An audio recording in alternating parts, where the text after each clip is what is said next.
اور اللہ نے ہمیں حکم دیا سید الانبیاء سے جب تک محبت نہیں ہوگی تو میں اپنی محبت کو بھی تسلیم نہیں کروں گا. اے اللہ تو ہمیں بتا ہم نبی صلی اللہ علیہ وسلم سے تیرے حبیب سے محبت کے لیے ہم کیا کریں. اللہ نے ہمیں بتایا درود شریف کی کثرت کیا کرو. تو ہم درود شریف کی کثرت کے قائل ہیں. ہم نبی سے پوچھتے ہیں کہ آپ اللہ کے سفیر ہیں یا رسول اللہ ہم آپ پہ درود کیسے پڑھیں. ہمارے نبی نے وہ بھی ہمیں بتا دیا.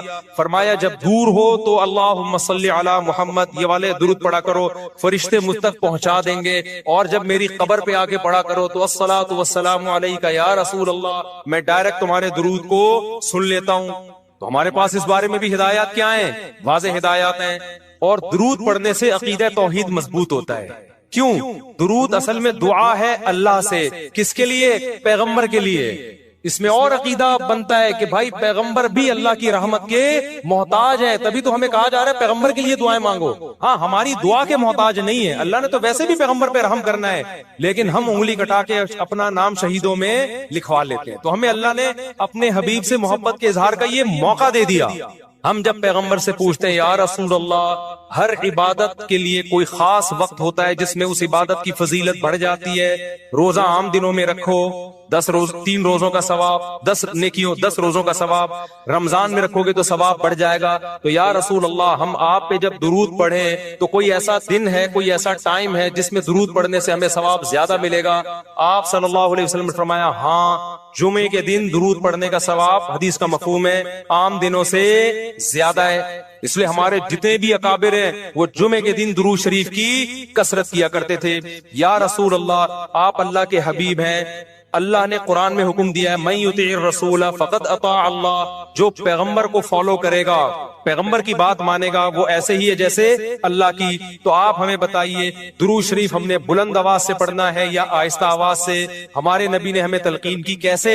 آہستہ آواز سے. یا رسول اللہ درود ہم نے انفرادی طور پہ پڑھنا ہے یا جتھے بنا کے پڑھنا ہے؟ آپ صلی اللہ علیہ وسلم نے فرمایا دیکھو آخر میں ایک جنتی فرقہ ہوگا, وہ ہوگا جس پر میں اور میرے صحابہ کا عمل. صحابہ نے جتھے بنا کے درود کی محفلیں نہیں لگائی ہیں. جس صحابی کو جہاں موقع ملا انہوں نے کثرت سے پیغمبر پر درود پڑھا. ہم نے اپنے اکابر کو دیکھا ہے, اپنے علماء کو دیکھا ہے, آج بھی بزرگان دین کو دیکھا ہے, کوئی مسجد کے اس کے کونے میں بیٹھ کے تسبیح ہاتھ میں لے کے درود شریف پڑھ رہا ہوگا, کوئی مسجد کے اس کونے میں بیٹھ کے. میرے شیخ اور اپنے علماء مشائخ کو میں نے دیکھا ہے جب مسجد نبی میں جاتے ہیں 2-2 گھنٹے 1-1 گھنٹے 2.5-2.5 3-3 گھنٹے عصر سے مغرب تک کا پورا ٹائم پیغمبر صلی اللہ علیہ وسلم کے روضہ رسول کے نبی کے روضے کے قریب سارا ٹائم درود شریف میں گزار دیتے ہیں. یہ وہ طریقہ ہے جو پیغمبر سے محبت کا اظہار کا اللہ نے آپ کو بتایا ہے. اے اللہ ہم اور کس طرح سے آپ سے محبت کا اظہار کر سکتے ہیں؟ اللہ نے فرمایا کہ جو پیغمبر سے محبت کرنا چاہتا ہے اسے پیغمبر کے اخلاق اور عادات اپنی زندگی میں لانے پڑیں گے. ہمارے پیغمبر صلی اللہ علیہ وسلم جب رات کو تہجد کے لیے اٹھتے تھے تو اس کا خیال کیا کرتے تھے کسی کی آنکھ نہ کھلے.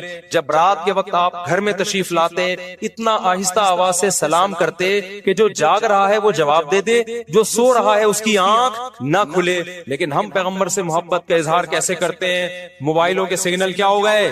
بند. یہ محبت کا اظہار کا کیا ہے؟ اتنے بڑے بڑے جلوس ناچ گانے اور جو میوزک موسیقی اور تھرکنا اور پھڑکنا اور روڈ بلاک کر دینا, سیکیورٹی کے مسائل کا کھڑا ہو جانا گورنمنٹ کے لیے, اور کس قدر لوگوں کو تکلیف اور اذیت پہنچنا. یہ پیغمبر صلی اللہ علیہ وسلم کی سیرت بولو نہیں ہے. یا رسول اللہ ہم آپ سے محبت کے اظہار کے لیے کون سا حلوہ پکا سکتے ہیں؟ ہم نبی سے محبت, جب تک پیغمبر سے محبت نہ ہو ایمان قابل قبول نہیں ہے. لیکن محبت کا انداز وہ ہوگا جو اللہ کے رسول نے بتایا ہے. یا رسول اللہ ہم آپ کی یاد میں کون سا حلوہ پکائیں, کتنی بریانی کی دیگیں آپ کی یاد میں؟ نبی نے فرمایا جو مجھے یاد رکھنا چاہتا ہے وہ روزے رکھے, کیونکہ نبی صلی اللہ علیہ وسلم نے فرمایا بخاری مسلم کی حدیث بدترین برتن جو بھر جائے وہ انسان کا پیٹ ہے. یا رسول اللہ ہم کتنا کھائیں آپ کی یاد میں؟ نبی نے فرمایا میری یاد میں مجھے خوش کرنا چاہتے ہو, اللہ کو خوش کرنا چاہتے ہو تو کھانا نہیں بلکہ کھانا چھوڑنا پڑے گا, ناغے کرنے پڑیں گے, روزے رکھنے پڑیں گے. آپ نے فرمایا بہترین روزہ داؤد علیہ السلام کا روزہ ہے, 1 دن روزہ 1 دن ناغا, 1 دن روزہ 1 دن ناغا. نہیں آئی بات میرا خیال ہے سمجھ میں؟ پیٹ بھرنے سے منع کیا، موٹاپے سے منع کیا۔ نبی صلی اللہ علیہ وسلم نے فرمایا، بخاری کی حدیث، سب سے بہترین امت میری، پھر اس کے بعد خیر القرون قرنی ثم الذین یلونہم ثم الذین یلونہم۔ پھر آپ نے فرمایا اس امت میں برائی آئے گی، وہ برائی کیا ہوگی؟ زیادہ کھانا، جس کی وجہ سے موٹاپا پھیل جائے گا۔ بخاری مسلم کی حدیث ہے، کھانے سے پتلا ہوتا ہے، موٹا ہوتا ہے۔ نبی فرما رہے میری امت میں جو سب سے پہلے برائی آئے گی جھوٹ اور موٹاپا۔ یہ بخاری کی حدیث ہے۔ ایک موٹاپا وہ ہوتا ہے جو نیچرلی ہوتا ہے، بہت سے اللہ والوں کو بھی ہم نے دیکھا ہے وہ بائی نیچر موٹے ہوتے ہیں، بھاری ہوتے ہیں، اس سے یہ کوئی گناہ نہیں ہے، وہ صحابہ کرام میں بھی تھے۔ یہاں اس موٹاپے کی برائی بیان ہو رہی ہے جو حلوے مانڈے کھانے کی وجہ سے ہو، چاہے 11ویں شریف کے نام پہ کھاؤ، چاہے 12ویں شریف کے نام پہ نہ کھاؤ، جب کھاؤ گے اس سے خدا خوش نہیں ہوگا۔ کھانے سے پرہیز کرو گے تو خدا کیا ہوگا؟ خوش ہوگا۔ آپ کہتے ہو ہم کھلاتے ہیں، کھاتے بھی تو ہو، اور جن کو کھلا رہے ہو وہ کون سا وہ لوگ ہیں جن کو 2 وقت کا کھانا نہیں ملا؟ وہ 6 محفلوں کے کھانے 11ویں چھوڑ کے آئے ہوئے ہوتے ہیں آپ کے پاس۔ ہم فراق یار میں گھل گھل کے ہاتھی ہو گئے، اتنے گھلے رستم کے ساتھی ہو گئے۔ یار کا فراق، یار کی جدائی، اس میں گھل گھل کے عاشق موٹا ہوتا ہے کہ دبلا ہوتا ہے؟ بولو نا، دبلا ہوتا ہے۔ لیکن شاعر کہہ رہا ہے آج کا جو عاشق ہے وہ یار کی جدائی میں گھل گھل کے ہاتھی ہو رہا ہے، بجائے پتلے ہونے کے کیا ہو رہا ہے؟ موٹا ہو رہا ہے۔ اتنا گھلتا ہے کہ رستم پہلوان کا ساتھی بن جاتا ہے۔ اسلام میں بھوکا رہنا سنت ہے، پھوڑنا پھاڑنا کھانا پینا یہ سنت نہیں ہے۔ 40 دن نبی کے گھر میں چولہا نہیں جلا، اور اگر آپ کھاتے ہو کھاؤ، مذہب کا لیبل مت لگاؤ اس پہ۔ کھانے پر پابندی نہیں ہے، مذہب کا لیبل تو مت لگاؤ نا کہ بہت ثواب کا۔ میں بھی جاتا ہوں نہاری کھاتا ہوں الحمدللہ، پھوڑتا ہوں، لیکن یہ نہیں کہتا سنت پہ عمل کر رہا ہوں میں، یہ نہیں کہتا میں۔ بھائی دل چاہ رہا تھا کھا لیا ہم نے، مدذل لا لیا، جو سامنے آیا کھا لیا۔ سنت کا لیول نہیں، سنت جب ہے جب روزہ رکھوں گا، جس دن نہیں کھاؤں گا یار آج فاقہ کرو، پھر بتاؤں گا ولاگ بناؤں گا، دیکھو آج میں فاقے سے ہوں، سنت ہے یہ۔ پھوڑنے پھاڑنے کے بھی ولاگ ہم بناتے ہیں بس نہاری کے فضائل سنانے کے لیے، کتنی مزے کی سنت سمجھ کے نہیں پھوڑتے آپ۔ آج ہماری سوسائٹی کھانے کو مذہب سمجھنا شروع کر دیا ہے۔ مذہب نہیں ہے کھانا، فاقے مذہب ہے، بھوکا رہنا مذہب ہے۔ حالت جنابت میں اذکار اور تسبیح پڑھنا۔ حالت جنابت میں تسبیح ہاتھ میں لے کر تیسرا کلمہ، درود شریف، استغفار یا دوسرے اذکار اور دعائیں پڑھ سکتے ہیں۔ ام ساجد انڈیا سے، جی بالکل پڑھ سکتے ہیں، کوئی حرج نہیں ہے اس میں۔ اور خاص طور پہ جو خواتین مینسز کی حالت میں ہوتی ہیں وہ تو بالکل ہی عبادت چھوڑ دیتی ہیں، یہ بھی صحیح نہیں ہے۔ بھائی نماز اور تلاوت نہیں کرنی، باقی عبادتیں تو کریں، تسبیحات پڑھیں، دعائیں مانگیں اللہ تعالیٰ سے۔ اچھا، ناپاکی میں قرآن کی آیت پڑھنا، یہ سوال پوچھا ہے، یہ پوچھنے والے نے نام ہی نہیں لکھا۔ کیا ناپاکی کی حالت میں قرآن کی آیت پڑھ کر دعا کر سکتے ہیں یا نہیں؟ نیز بغیر وضو کے قرآن کی آیت پڑھ سکتے ہیں یا نہیں؟ بغیر وضو کے تو بہرحال قرآن پڑھ سکتے ہیں، البتہ ناپاکی کی حالت میں قرآن کی تلاوت جائز نہیں ہے۔ البتہ قرآن کی وہ آیتیں جن میں دعا کا عنصر پایا جاتا ہے، دعا کے میننگ پائے جاتے ہیں، تو ان آیتوں کو ناپاکی کی حالت میں دعا کی نیت سے پڑھ سکتے ہیں، تلاوت کی نیت سے نہیں پڑھ سکتے۔ جیسے قرآن میں آتا ہے ربنا آتنا فی الدنیا حسنۃ وفی الآخرۃ حسنۃ وقنا عذاب النار، اب یہ دعا ہے لیکن قرآن کی آیت بھی ہے، تو آپ اسے آیت کی نیت سے نہ پڑھیں، ناپاکی کی حالت میں دعا کی نیت سے آپ پڑھ سکتے ہیں۔ اسی طرح آیت الکرسی ہے تو یہ قرآن کی آیت، لیکن اگر آپ ناپاکی کی حالت میں یعنی جنابت میں یا حیض و نفاس کی عورت اگر ہے تو حیض و نفاس کی حالت میں آیت الکرسی قرآن کی تلاوت کی نیت سے نہ پڑھے، ہاں وہ بطور دم کے، بطور رقیہ کے، بطور وظیفہ کے پڑھ سکتی ہے وہ۔ اسی طرح سورہ فلق، سورہ ناس ہے، آپ دم کرنے کے لیے تو پڑھ سکتے ہیں، تلاوت کی نیت سے نہیں پڑھ سکتے آپ۔ ناپاک بستر پر ناپاک کپڑوں میں تلاوت وغیرہ کا حکم، اگر بیڈ یا صوفہ وغیرہ ناپاک ہو جائے تو اس پر بیٹھ کر تلاوت کرنا، ذکر کرنا، یہ دینی بیان سننا جائز ہوگا یا نہیں؟ اس طرح ناپاک کپڑوں میں ان کاموں کا کیا حکم ہے؟ سلمان صاحب لاہور سے۔ دیکھیں یہ سارے کام جائز ہیں کیونکہ طہارت نماز کے لیے شرط ہے، نماز کے علاوہ عبادت کے لیے طہارت شرط نہیں ہے، لیکن یہ بہرحال ادب کے خلاف ضرور ہے کہ جگہ ناپاک ہے، آپ وہاں بیٹھ کے قرآن کی تلاوت کر رہے ہیں، ناپاک کپڑے پہن کے کر رہے ہیں، تو یہ بہرحال ادب کے خلاف ہے، اس لیے اس سے اجتناب کرنا چاہیے۔ اس سے تلاوت کی اہمیت بھی دل سے نکل سکتی ہے، اور ہاں بیان سن لیں، اگر اس کو فوری طور پر پاک کرنے میں کوئی تکلیف ہو رہی ہے تو بیان سننے میں کوئی حرج نہیں ہے، لیکن تلاوت کرنا ناپاک کپڑوں میں یہ بہتر نہیں ہے۔ ناپاکی کی حالت میں آیت کریمہ پڑھنے کا حکم۔ کیا آیت کریمہ کا ختم بغیر وضو کے ناپاکی میں کیا جا سکتا ہے؟ نیز کیا خواتین دوران حیض آیت کریمہ پڑھ سکتی ہیں؟ فاطمہ بیگم انڈیا سے۔ آیت کریمہ جب تلاوت پڑھی جاتی ہے نا بطور وظیفے یا دعا کے، تو اس میں قرآن کی نیت نہیں ہوتی، اور علماء نے یہ بات بیان کی ہے فقہاء نے کتابوں میں کہ قرآن کی کسی آیت کو بطور وظیفے کے یا بطور دعا کے پڑھا جائے تو وہ قرآن پھر قرآن نہیں رہتا، بلکہ وہ محض ایک دعا بن جاتی ہے، لہذا وہ ناپاکی کی حالت میں بھی پڑھی جا سکتی ہے۔ لہذا آیت کریمہ آپ اگر وظیفے کے طور پہ دعا کے طور پہ پڑھ رہی ہیں تو یہ کام ناپاکی کی حالت میں بھی ہو سکتا ہے۔ اسی طرح آیت کریمہ کے علاوہ سورہ فاتحہ ہے، یا رات کو سوتے ہوئے جو دم کیا جاتا ہے اپنے اوپر سورہ فلق، سورہ ناس اور سورہ اخلاص کے ذریعے، تو یہ سب جائز ہے، اس میں ناپاکی کی حالت میں بھی کر سکتے ہیں، کیونکہ یہ قرآن کی تلاوت کی نیت سے نہیں ہوتا بلکہ یہ دم یا رقیہ کی نیت سے ہوتا ہے۔ قرآن پورا کرنے کے لیے حالت حیض میں قرآن پڑھ سکتے ہیں؟ میرا قرآن ختم ہونے میں 3 پارے رہ گئے ہیں، پیریڈ شروع ہو گئے ہیں۔ میں نے ایک کلپ میں سنا تھا کہ حیض کی حالت میں قرآن پڑھ سکتے ہیں اور تلاوت بھی سن سکتے ہیں، کیا یہ بات صحیح ہے؟ تلاوت سن تو سکتے ہیں، قرآن پڑھ نہیں سکتے۔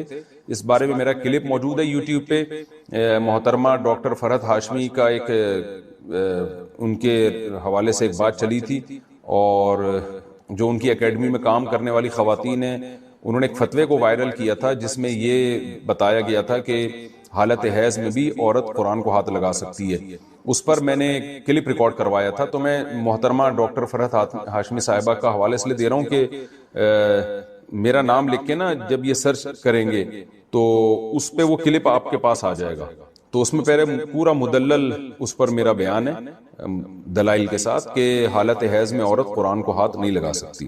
مقصد خدا نخواستہ ڈاکٹر فرحت ہاشمی صاحبہ پر تنقید کرنا نہیں ہے کہ علمی مسئلے میں ان سے اختلاف کرنا ہے، اور مجھے یہ یقینی بھی معلوم نہیں ہے کہ ڈاکٹر فرحت ہاشمی صاحبہ کی رائے کیا ہے اس بارے میں۔ کسی نے مجھے بتایا تھا کہ ان کی یہ رائے ہے اور وہ اس کو پروموٹ کرتی ہیں کہ حالت حیض میں عورت قرآن کو ہاتھ لگا سکتی ہے، تو اس پر میں نے دلائل سے ایک بات ریکارڈ کروائی تھی، وہ آپ سرچ کر لیں۔ قطع نظر اس سے کہ باقی ڈاکٹر فرحت ہاشمی ایسا کہتی بھی ہیں کہ نہیں کہتی، واللہ عالم، باقی ڈاکٹر فرحت ہاشمی صاحبہ کا جو ایک کام ہے ماشاءاللہ قرآن کی خدمت کے حوالے سے، اس کا میں بہرحال معترف ہوں۔ کراچی سے ایک خاتون نے سوال پوچھا ہے کہ ایام حیض میں غیر یقینی صورتحال ہو تو غسل کب کریں؟ حیض کے آخری دنوں میں جب ہمیں دن میں صرف یہ 1 یا 2 بار اسپاٹنگ ہوتی ہے، یقین نہیں ہوتا کہ اب خون آئے گا یا نہیں، تو ہمیں غسل کرنے کے لیے کتنا انتظار کرنا چاہیے؟ نیز اگر ہم نے انتظار کیا اور بلیڈنگ نہ ہوئی تو کیا ان نمازوں کی قضا کرنی ہوگی؟ یہ سوال اگرچہ حیا کے خلاف ہے لیکن بہت زیادہ پوچھا جاتا ہے اور خواتین بہت پریشان ہوتی ہیں۔ دیکھیے، جب کم سے کم حیض کی مدت 3 دن ہے، 3 دن کے بعد کسی خاتون کو جب حیض آنا رک جائے تو خواتین کو اپنی عادت کا علم ہوتا ہے، اگر غالب گمان ہو کہ اب دوبارہ بلڈ نہیں آئے گا، حتیٰ کہ اسپاٹنگ بھی نہیں ہوگی، غالب گمان قریب یقین ہو، تو ان پر لازم ہے کہ وہ غسل کریں اور نماز شروع کر دیں۔ لیکن اس کے بعد اگر 10 دن کے اندر اندر دوبارہ ذرا سی بھی بلیڈنگ ہو گئی، ذرا سی بھی، تو اس کا مطلب یہ تھا کہ وہ جو نماز پڑھی تھی وہ ناپاکی کی حالت میں پڑھی تھی، لہذا وہ نمازیں لوٹانے کی تو ضرورت نہیں ہے کیونکہ وہ نماز ہوئی نہیں سرے سے، لیکن جیسے ہی اسپاٹنگ ہو تو دوبارہ سے رک جائیں نماز پڑھنے سے، اور پھر جب غالب گمان ہو کہ اب دوبارہ بلیڈنگ نہیں ہوگی تو دوبارہ غسل کر کے نماز شروع کریں۔ تو یہ ہے، تو ان کا جو اصل سوال تھا کہ ہمیں غسل کے لیے کتنا انتظار کرنا پڑے گا، تو اپنا غالب گمان دیکھنا پڑے گا آپ کو۔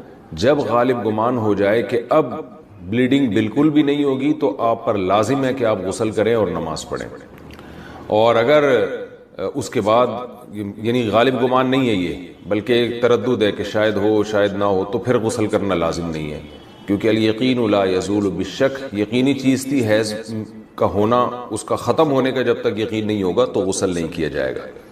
البتہ بعض دفعہ ایسے ہوتا ہے کسی خاتون کا خیال یہ ہوتا ہے کہ اب دوبارہ مجھے بلیڈنگ ہوگی، اور اس خیال سے انہوں نے غسل ہی نہیں کیا، تو پھر پتہ چلا کہ بلیڈنگ تو نہیں ہو رہی، تو پھر جو نماز قضا ہوئی ہے اس کی قضا بھی کرنی پڑے گی۔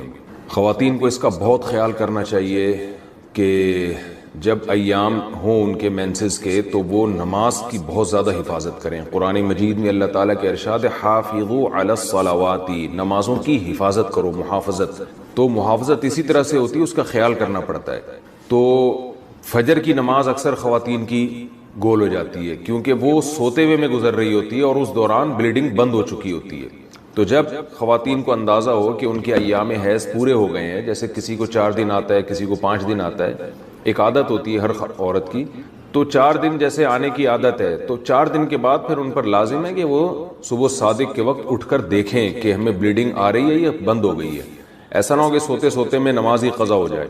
تو اگر بلیڈنگ بند ہو گئی ہے تو اس وقت غسل کر کے فجر پڑھیں. اور اگر بعض دفعہ یہ بھی ہوتا ہے کہ عشاء کی نماز بھی لازم ہو جاتی ہے, مثال کے طور پر صبح صادق کا وقت شروع ہو رہا ہے 5:30 پر, 5:30 بجے صبح, تو اب رات کو تو خاتون کا خیال یہ تھا کہ بلیڈنگ ہو رہی ہے اور آخری دن ہے ان کا ایام حیض کا, تو ان پر لازم تھا کہ وہ صبح صادق سے پہلے اٹھ کے دیکھیں کہ واقعی بند ہو چکی ہے یا نہیں. اگر بند ہو چکی ہے تو پھر یہ عشاء کی نماز بھی واجب ہے, عشاء کی نماز بھی پڑھنی پڑے گی آپ کو.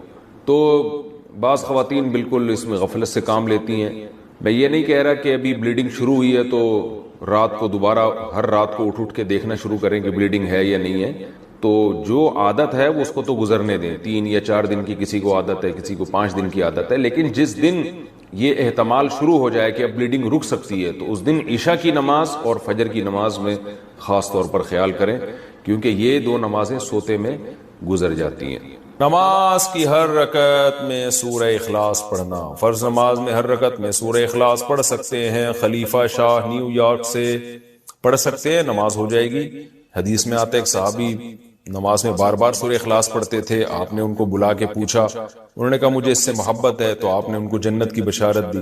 تو اگر کسی کو عقیدہ توحید سے محبت ہے, اللہ تعالیٰ کی توحید ہے اس میں, اس نیت سے پڑھتا ہے, تو انشاءاللہ کوئی حرج نہیں ہے. لیکن نارملی یہ عمل ناپسندیدہ ہے. صحابہ نے شکایت بھی اسی وجہ سے کی تھی نا کہ نبی کا عام معمول یہ نہیں تھا. تو بہتر یہی ہے کہ ایک رکعت میں کوئی سورت پڑھیں, دوسری میں دوسری پڑھیں, تیسری میں تیسری سنتیں پڑھ رہے ہیں تو تیسری میں کوئی اور سورت, بہتر یہی ہے. کبھی کبھار اگر ہو جائے تو کوئی حرج نہیں ہے. عصر سے پہلے نفل نماز کا حکم. عائشہ صاحبہ نیو یارک سے پوچھتی ہیں عصر سے پہلے نفل نماز پڑھ سکتے ہیں؟ پہلے جتنی چاہیں پڑھیں, بعد میں نہیں پڑھ سکتے. عصر کی نماز کے بعد نفل پڑھنا جائز نہیں ہے. ہاں قضاء عمری پڑھ سکتے ہیں, یہ کوئی اور قضا نماز ہو جائے تو وہ پڑھ سکتے ہیں, لیکن نوافل عصر کے بعد نہیں پڑھ سکتے, پہلے جتنے چاہیں پڑھیں. نماز میں آنکھ بند کرنا جائز ہے؟ کیا نماز میں آنکھ بند کر سکتے ہیں اور کتنی دیر تک؟ عابد خان سعودی عرب سے. نماز میں آنکھ بند کرنا مکروہ ہے, ناپسندیدہ ہے, کیونکہ نبی صلی اللہ علیہ وسلم ہمیشہ آنکھیں کھول کے نماز پڑھتے تھے.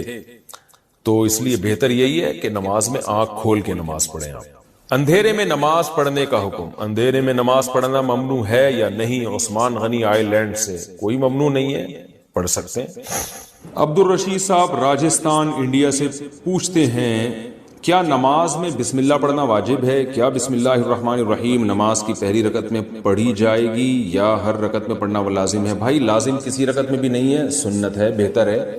جب پہلی رکعت میں آپ اللہ اکبر کہہ کے نیت باندھتے ہیں تو ثنا پڑھیں, ثنا کے بعد اعوذ باللہ من الشیطان الرجیم, پھر بسم اللہ الرحمن الرحیم, پھر سورہ فاتحہ پڑھیں. سورہ فاتحہ کے بعد اگر آپ درمیان سے کہیں سے تلاوت کر رہے ہیں سورت کے تو پھر بسم اللہ نہ پڑھیں. اگر سورت کے شروع سے تلاوت کر رہے ہیں تو پھر بسم اللہ الرحمن الرحیم دوبارہ پڑھیں. اور جیسے الم تر کیف فعل ربک پڑھ لی یا قل واللہ پڑھ لی, تو سورت شروع کرنے سے پہلے بسم اللہ پڑھیں آپ, سنت ہے.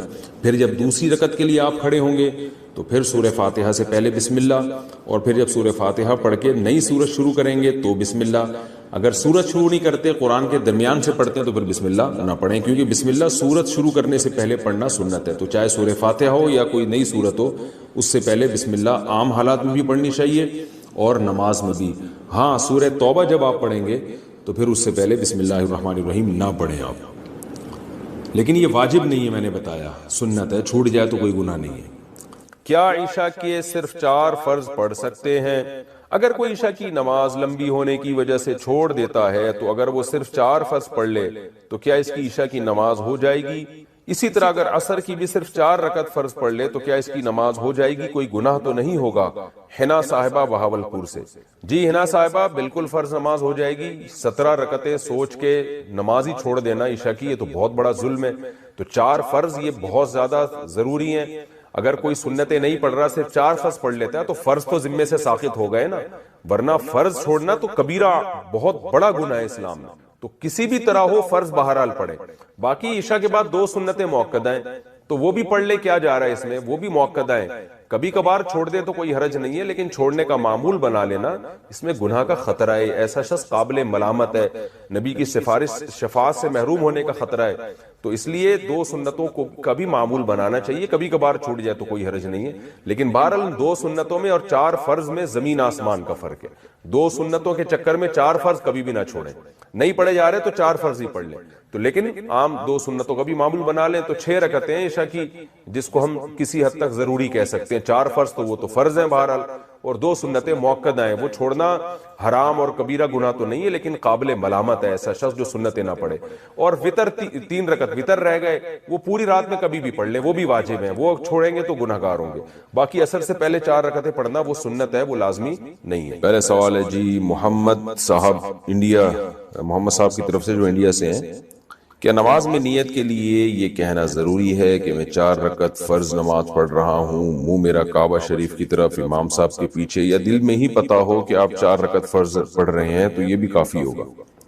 دیکھیں، یہ کہ منہ میرا کعبہ شریف کی طرف اور اس امام کے پیچھے، تو منہ تو کعبہ شریف کی طرف ہوتا ہے تو نماز ہوتی ہے، اس لیے اس کی نیت ضروری نہیں ہے. باقی یہ کہ امام کے پیچھے میں دل میں اتنا ارادہ کافی ہے کہ میں جماعت سے نماز پڑھ رہا ہوں، اب اکیلا نہیں پڑھ رہا. بعض دفعہ انسان صف میں کھڑا ہوتا ہے اپنی نیت باندھ لیتا ہے، تو دل میں بس اتنا ارادہ ہوتا ہی ہے. جب آپ صف میں کھڑے ہیں تو اور کیا کرنے کے لیے کھڑے ہیں؟ اپنی نماز تھوڑی پڑھنے کے لیے کھڑے ہیں.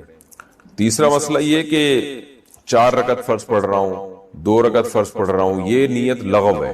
آپ فجر کے 2 فرض پڑھ رہے ہیں اور آپ نیت یہ کریں میں 4 پڑھ رہا ہوں، تو بھی فجر کے 2 ہی ہوں گی، اس سے کوئی فرق نہیں پڑے گا، کیونکہ وہ اللہ کی طرف سے پہلے سے 2 رکعت متعین ہے. آپ کے 4 کہنے سے وہ فرق نہیں پڑے گا. ظہر میں آپ نے یہ نیت کر لی کہ میں ظہر کی 2 رکعت پڑھ رہا ہوں، تو بھی نماز آپ کی ہو جائے گی، کیونکہ ظہر کی 4 رکعت ہوتی ہیں، 2 ہوتی نہیں ہیں. سفر میں آپ نے 2 پڑھنی ہے، اگر آپ نے یہ نیت کر لی میں 4 پڑھ رہا ہوں تو بھی 2 ہی پڑھنی پڑیں گی اور نماز ہو جائے گی، کیونکہ سفر میں اللہ کی طرف سے 2 متعین ہے. تو صرف اتنی نیت کرنی ہے کہ ظہر ہے یا عصر ہے، کیونکہ ظہر میں آپ کے پاس یہ بھی آپشن تھا کہ آپ پچھلی کوئی قضا پڑھ لیں، یہ بھی آپشن تھا کہ سنت پڑھ لیں، یہ بھی آپشن تھا کہ فرض پڑھ لیں. تو یہ 3 آپشن تھے آپ کے پاس، تو ان میں سے ایک کو آپ نے خود متعین کرنا ہے کہ فرض پڑھ رہا ہوں یا سنتیں. نمبر 2، ظہر پڑھ رہا ہوں یا پچھلی کوئی قضا پڑھ رہا ہوں. تو جب آپ نے یہ نیت کر لی کہ نہیں جی ظہر ہے، تو 4 رکعتیں 2 رکعتیں یہ لغو کام ہو جائے گا، اس کی ضرورت نہیں ہے. بس اتنی نیت کہ ظہر ہے اور فرض ہے، بس. یعنی فرض سے میری مراد کہ ظہر ہے، آج کی ظہر ہے، یہ بھی ضروری نہیں کہ فرض ہے، کیونکہ ظہر تو ہے ہی فرض، تو سنت نہیں ہے. سنتیں پڑھ رہے ہیں تو دل میں یہ نیت ہو کہ یہ ظہر میں سنت پڑھ رہا ہوں، میں فرض نہیں پڑھ رہا. تو بس اتنی کافی ہے. آج کل نیتوں میں بہت زیادہ غلو ہونے لگا ہے. نماز میں نیت ضروری ہے یا تکبیر کہنا کافی ہے؟ فرض نماز میں نیت کرنی ہوگی یا صرف اللہ اکبر بولنا ہوگا؟ اگر نیت کرنی ہوگی تو وہ اردو میں کریں یا عربی میں کریں. سلمہ صاحبہ دبئی سے، دیکھیں نیت نماز میں ضروری ہے، لیکن نیت دل کے ارادے کا نام ہے، اور دل میں ارادہ انسان اپنی زبان میں ہی کرتا ہے جو اس کی مدر لینگویج ہے. بس دل میں نیت کرتا ہے میں نماز پڑھ رہا ہوں، تو بس اتنا کافی ہے. پھر جو نماز ہے اس کی نیت کر لیں، ظہر کی ہے تو ظہر کی نیت کر لیں، عصر کی ہے تو عصر کی، فرض کی ہے تو فرض کی کر لیں. بس دل میں نیت کافی ہے، اس کا انگلش عربی اردو سے کوئی تعلق نہیں ہے. ہو جائے گا. یعنی ہو سکتا ہے مستقبل میں معال کے اعتبار سے، یعنی فیوچر کے اعتبار سے ہو سکتا ہے وہ ہم سے اچھا. تو یہ مطلب ہے اس کا. انہوں نے اگلا جملہ کہا کہ اپنے آپ کو ہمیں جانوروں سے بھی بدتر سمجھنا چاہیے. بھی مجھے دیکھ رہا ہے ہم لوگ جانوروں سے بدتر ہے. میں نے کہا بھائی اگر اللہ نہ کرے بدعمالی پر موت ہو گئی، کفر پہ موت ہو گئی، تو ہم تو جانوروں سے بدتر ہی ہیں. اولئک کالانعام بل ہم اضل. قرآن کہتا ہے یہ جو برے لوگ ہیں یہ تو جانوروں سے بھی بدتر ہیں. تو کہہ رہے ہم تو برے نہیں. میں نے کہا ہو سکتا ہے بھائی کوئی ایسی برائی ہو. میں تعویل کر رہا ہوں نا، میں تعویل کر رہا ہوں تاکہ یہ بیان سنیں. اگلا جملہ انہوں نے کہا کہ بلکہ ہمیں اپنے آپ کو گدھے گھوڑوں سے بھی بدتر سمجھنا چاہیے. تو میں نے کہا وہ جانور میں گدھے گھوڑوں کی مثال، میں بھی تو گدھے گھوڑوں کی مثالیں دیتا ہوں نا. گرل فرینڈ بوائے فرینڈ کا جو ریلیشن ہے ایسے جیسے گدھے گھوڑوں کا، تو ایگزامپل ہے. انہوں نے کہا ہمیں اپنے آپ کو خنزیر سے بھی بدتر سمجھنا چاہیے. اب وہ کہہ رہے یہ کیا ہو رہا ہے؟ میں کہہ رہا ہوں دیکھو یار، اگر اعمال پہ موت نہ ہوئی تو خنزیر سے بھی بدتر تو ہوئے نا. بات تو ہے آخر میں انہوں نے کہا ہمیں اپنے آپ کو گوں کے کنستر سے بھی برا سمجھنا چاہیے. یہ ہو گیا. میں نے کہا بھائی میرے اندر اب تعویل کا راستہ بند. وہ کہہ رہے ہم کیوں، ہم انسان ہیں یار، وہ گوں ہیں. میں نے کہا یہ زیادہ ہو گئی. اب یہ میرے سے، ترکی کے میوزیم میں تھے ہم لوگ، میرے ساتھ ایک میرے دوست تھے، 2017-18 کی بات ہوگی. ترکی کے میوزیم میں ہمیں چیزیں وزٹ کروائی جا رہی تھی. یہ پتہ نہیں فلاں علیہ السلام کا، حضرت فلاں پیغمبر کا، یہ فلاں ہے حضرت علی کا یہ کرتا ہے، یہ حضرت سیدہ فاطمہ کا جبہ ہے. ہم نہیں ہے بھی کہ نہیں ہے، لیکن ہم نے کہا چلو یہ کہہ رہا ہے تو ہوگا. وہ ہمیں وزٹ کرانا نا، یہ فلاں ہے، یہ حضرت حسین کیا پتہ نہیں کیا ہے تلوار ہے. ایک جگہ ہم گئے، ایک لاٹھی لٹکی ہوئی تھی. ہم نے کہا یہ کیا ہے؟ اب تک ہم تعویل کر رہے ہیں یار ہو سکتا ہے، ہو سکتا ہے. اس نے کہا یہ حضرت موسیٰ علیہ السلام کی لاٹھی. میں نے دوست سے کہا، میں نے کہا یہ زیادہ ہو، اس سے جو پرانی رپورٹیں تھی وہ بھی کیا ہو گئی، وہ بھی کینسل. کچھ بھی نہیں ہے، کچھ ہوگا، میں نہیں کہہ رہا ساری چیزیں غلط نہیں ہے، لیکن میں نے کہا یار موسیٰ علیہ السلام کی لاٹھی یار بس کر دو بھائی.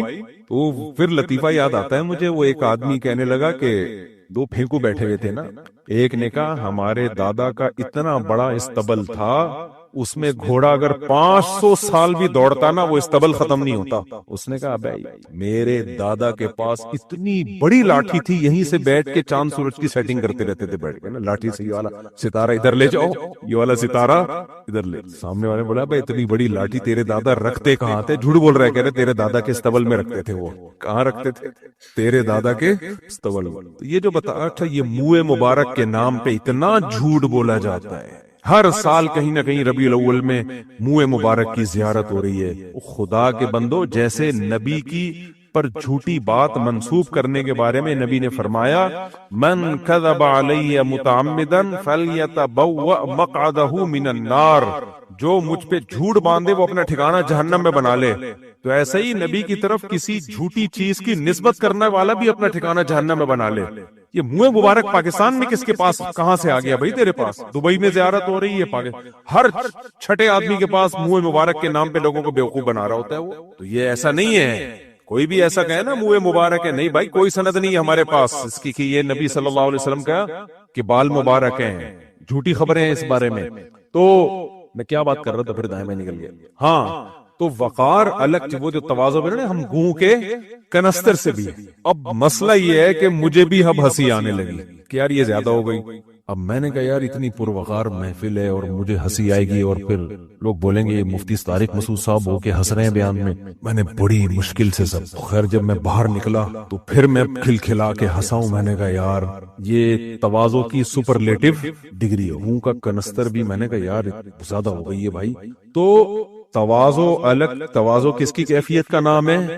دل کی کیفیت کا. تو وقار کا مطلب یہ، یعنی تواضع کا مطلب یہ نہیں اپنے آنکھوں کا میں خاکسار. میں لطیفہ سنایا تھا نا، ایک آدمی نے پوچھا آپ کا نام کیا ہے؟ اس نے کہا کلب حسین، حسین کا کتا. اس نے کہا آپ کا نام کیا؟ اس نے کہا خنزیر اللہ، یعنی وہ حسین کے کتے سے بھی زیادہ اپنے آپ کو نیچے گرا دیا اس نے کہ جب نام میں اتنی تواضع چل رہی ہے تو ہم تم سے بھی 4 ہاتھ آگے. تو تکبر بری چیز ہے، لیکن وقار کیا ہے؟ اچھی جی. وقار کا مطلب آپ کے کپڑے استری ہوئے ہوئے ہوں. ہمارے شیخ حضرت مفتی رشید احمد صاحب بہت اللہ والے بزرگ تھے. دنیا کی محبت یقینی دعویٰ کسی کے بارے میں نہیں کرنا چاہیے، لیکن اگر میں حلف بھی اٹھا لوں نا کہ ان میں دنیا کی محبت نہیں تھی، نہ شہرت کی لالچ، نہ دولت کی لالچ، نہ تکبر. ظاہریت جو ہم جانتے ہیں یقینی دعویٰ کسی کے بارے میں کرنے کی اجازت نہیں ہے، لیکن وقار اس قدر تھا. حضرت بغیر اس طرح کے کپڑے کبھی نہیں پہنتے. حالانکہ مشہور کیا ہے؟ سادگی. اور حضرت کے ہاں جو امام ہوتا تھا نا اس کو بھی یہ تھا کہ چنٹیں نہ پڑی ہوئی ہوں اور استری والے کپڑے ہوں، پورے سیدھے. سمجھ رہے؟ امام میں حضرت نے ترجیح دیتے تھے کہ دبلا امام اور بھاری جسم والا امام اگر کمپٹیشن ہو تو دبلے کو رکھتے تھے. فرماتے تھے جو بھاری جسم والا امام ہے جب وہ رکوع سے اٹھتا ہے اس کی کرتا پیچھے اٹکنے کا خطرہ ہوتا ہے. مجھے بہت الجھن ہوتی ہے منظر دیکھ کے. یہاں بھی نہیں اٹکنے دیتے تھے کمر میں. تو بالکل حضرت کا یہ تھا کہ صفائی ستھرائی اور کپڑے کیسے ہوں؟ سیدھے ہوں. وائٹ کپڑے پہنتے تھے اور کوئی کلر نہیں پہنتے تھے. نفاست تھی، یہ وقار تھا. پہن سکتے ہیں کوئی بھی کلر کے کپڑے پہن سکتے ہیں. ان کا یہ تھا وائٹ کپڑے. بعض ہم نے لوگوں میں کلچر دیکھا کندھے پہ رومال رکھتے ہیں پھر وہ رومال منہ میں ڈال کے جا رہے ہوتے ہیں. حضرت نے کسی مولانا کو دیکھ لیا کہ کندھے پہ رومال اور وہ رومال جو ہے نا منہ میں رکھ کے کہیں باہر سفر. حضرت نے غصہ کیا یہ کیا منہ میں اب رومال منہ میں رکھا ہوا ہے آپ نے؟ اول تو رومال کندھے پہ ڈالا کیوں ہے؟ ضرورت کیا ہے اس کی؟ لیکن چلو بعض لوگوں کا کلچر ہوتا ہے، وہ کندھے پہ رومال رکھتے ہیں، ان کا کلچر ہے. تو تبھی دیکھو دین جو ہے نا، دین یہ صرف کتابوں سے نہیں آتا. دین کو سمجھنے کے لیے اہل اللہ کی صحبت بہت ضروری ہے. صرف کتابی دین ہوگا نا تو تواضع پہ جب کوئی رسالہ پڑھے گا تو خاکسار بن جائے گا. صحیح ہے نا؟ کیا بن جائے گا؟ خاکسار. اور وہی گوں کا کنستر، اور میں گھٹیا انسان، میں بہت ذلیل، میں یہ میں فلانا، اور عجیب سا بن جائے گا وہ. اور جب وہ بیان سنے گا تکبر کے خلاف یا تکبر کے خلاف کتابیں پڑھے گا تو وقار بھی جائے گا اس سے. وہ فرق نہیں کر پائے گا کہ باوقار شخص اور متکبر شخص میں فرق ہوتا ہے. سادگی پہ جب بیان سنے گا تو ناڑا لٹک رہا ہوگا اس کو سمجھے گا حضرت جی کیا ہیں، سادہ ہیں، کیونکہ ناڑا ان کا ہر وقت میرا تو نہیں لٹک رہا ہے بھائی کہیں. تو بعض لوگ ہوتے ہیں ناڑے لٹک رہے ہوتے ہیں کہیں اول جلول سے، عجیب، ایک پائنچا گھٹنے تک، دوسرا پائنچا نیچے تک. حضرت جی کہیں جی سادہ بہت ہے. سادہ نہیں ہے حضرت، وہ ایٹیٹیوڈ نہیں ہے. سمجھ رہے ہیں؟ حضرت کو تھوڑا سا سیٹنگ پہ لانے کی ضرورت ہے. پھر یہ جو ہر چیز میں اول جلول ہی ہوں گے، پھر یہ ہر چیز میں اول جلول ہوں گے. یہ جو ناڑا لٹک رہا ہوتا ہے نا، اس پہ ایک لطیفہ ہے، کبھی اکیلے میں آؤ گے تو سناؤں گا، پبلک میں سنانے کا نہیں ہے. کچھ لطیفے ہم نے سنبھال کے رکھے ہوئے ہوتے ہیں، وہ کاپی رائٹ ہے، وہ خاص لوگوں کو پارسل کرتا ہوں، ہر ایک کو سناتا بھی. جس کا ظرف چھوٹا ہے اس کو تو سناتا بھی نہیں وہ لطیفے. بہت بڑے اعلیٰ ظرف کے لوگ ہوتے ہیں، ان کے لیے میں نے وہ لطیفے رکھے ہوئے ہوتے ہیں، وہ صرف انہی کو کاپی رائٹ ہے. سوچتا ہوں پیسے لے کے سنایا کروں میں، اتنے قیمتی لطیفے ایسے ہی ضائع نہ کروں میں. خیر، تو وقار ایک الگ چیز ہے اور تکبر بالکل الگ چیز. وقار شریعت میں مطلوب ہے، تکبر انتہائی بری چیز ہے. تکبر نام ہے دل کی کیفیت. تو ہم تکبر بطر الحق، حق کا انکار. کوئی غریب آیا آپ کے پاس، وہ چونکہ وہ چھوٹا ہے، وہ اپنا حق مانگ رہا ہے، ادھر دھونس جما رہے ہو آپ. اکثر تکبر کا اندازہ ہو جائے گا میاں بیوی کے جھگڑوں میں. بیوی کا خاندان غریب ہے، اپنے حق کے لیے لڑ نہیں سکتی، تو کیسے دبائے گا میاں اس کو؟ اس کے حقوق نہیں دے گا، بات بات پہ مارے گا، ڈانٹے گا، گالیاں دے گا. کیوں؟ اس کے حقوق کے لیے لڑنے والا کوئی بھی نہیں ہے. یہ کیا ہے؟ کبر. آپ اپنی اوقات بھول رہے ہو. میں اس کی ایک مثال دیتا ہوں. نبی صلی اللہ علیہ وسلم نے، ابو مسعود انصاری تھے یا عبداللہ بن مسعود، غالباً عبداللہ بن مسعود، ان کو دیکھا کہ اپنے غلام کو مار رہے ہیں. اب غلام کمزور ہوتا ہے، وہ تو ہاتھ بھی نہیں اٹھا سکتا، کوئی اس کا ساتھ بھی نہیں دے گا. اس کی دھنائی لگائی انہوں نے.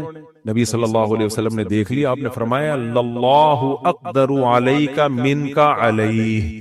اے ابن مسعود، تم جو اس غلام کو مار رہے ہو نا، تو جتنی تمہیں اس کے اوپر قدرت ہے سزا دینے کی، اللہ کو تم پہ اس سے بھی زیادہ قدرت ہے تمہیں سزا دینے کی. عبداللہ بن مسعود ایک دم خوفزدہ ہو گئے اور فوراً کہا ہوا عتق لوجہ اللہ، یا رسول اللہ یہ اللہ کے لیے آزاد.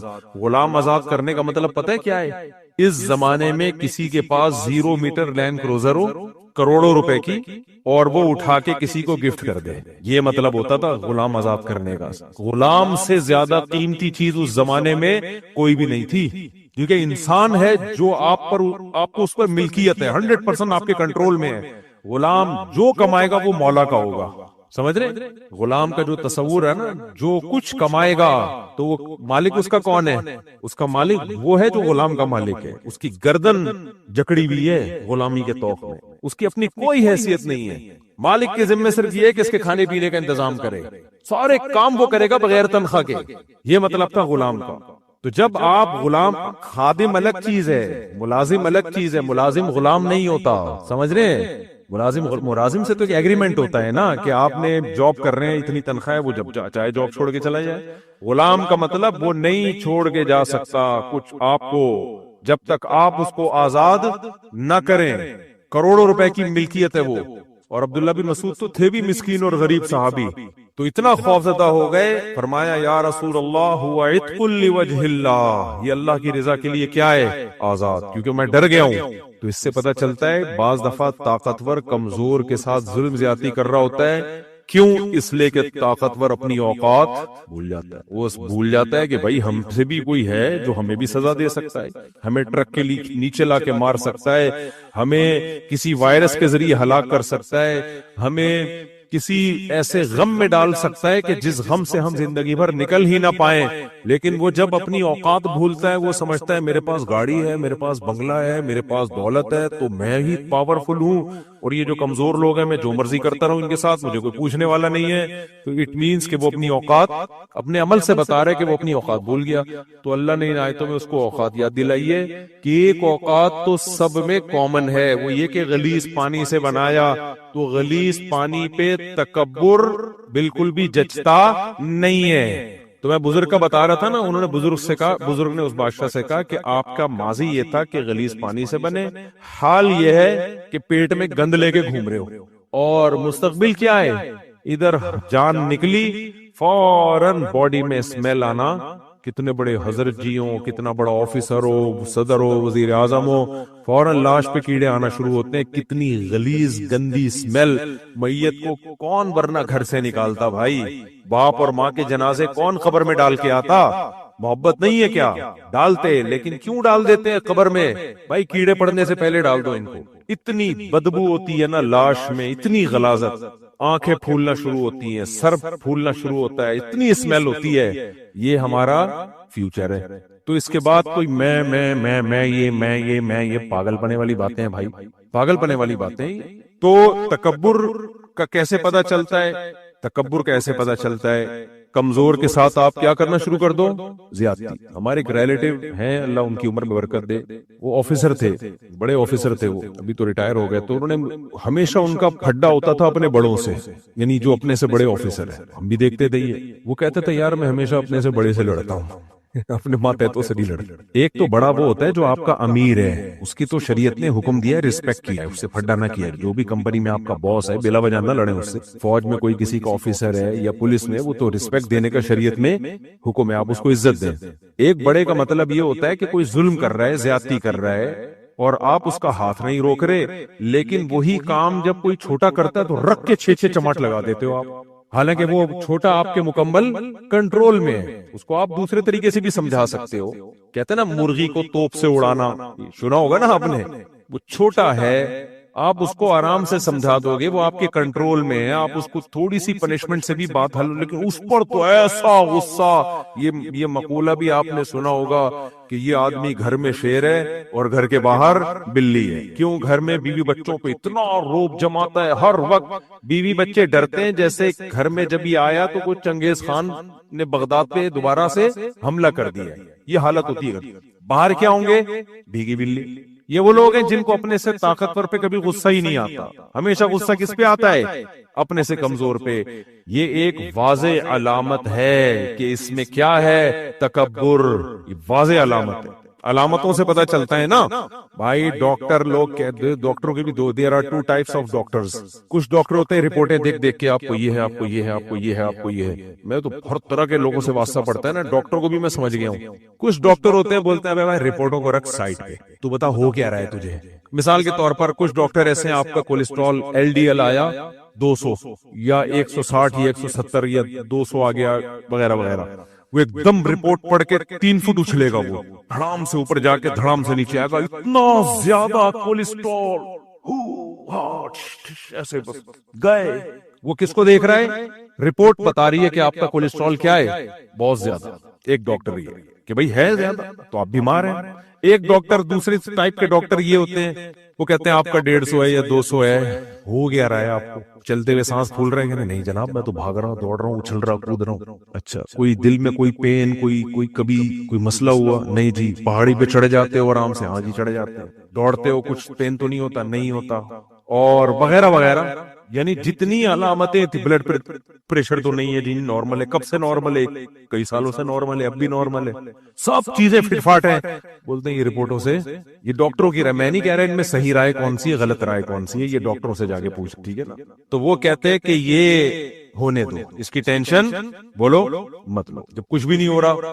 اسی طرح کچھ ڈاکٹر ہوتے ہیں بولتے ہیں بھائی آپ میں وائٹامن ٹیسٹ کروا لیں، پتہ نہیں B12 کا یا B6 کا ٹیسٹ کروا لیں. آپ ٹیسٹ کروایا، اس میں کمی آئی، فوراً آپ یہ کھائیں وہ کھائیں. دوسرا ڈاکٹر ہوگا وہ کہے گا آپ کو کانپتے تو نہیں ہیں آپ، راشا تو نہیں ہوتا، گھبراہٹ تو نہیں ہوتی، بے چینی؟ نہیں جی میں فٹ فاٹ ہوں.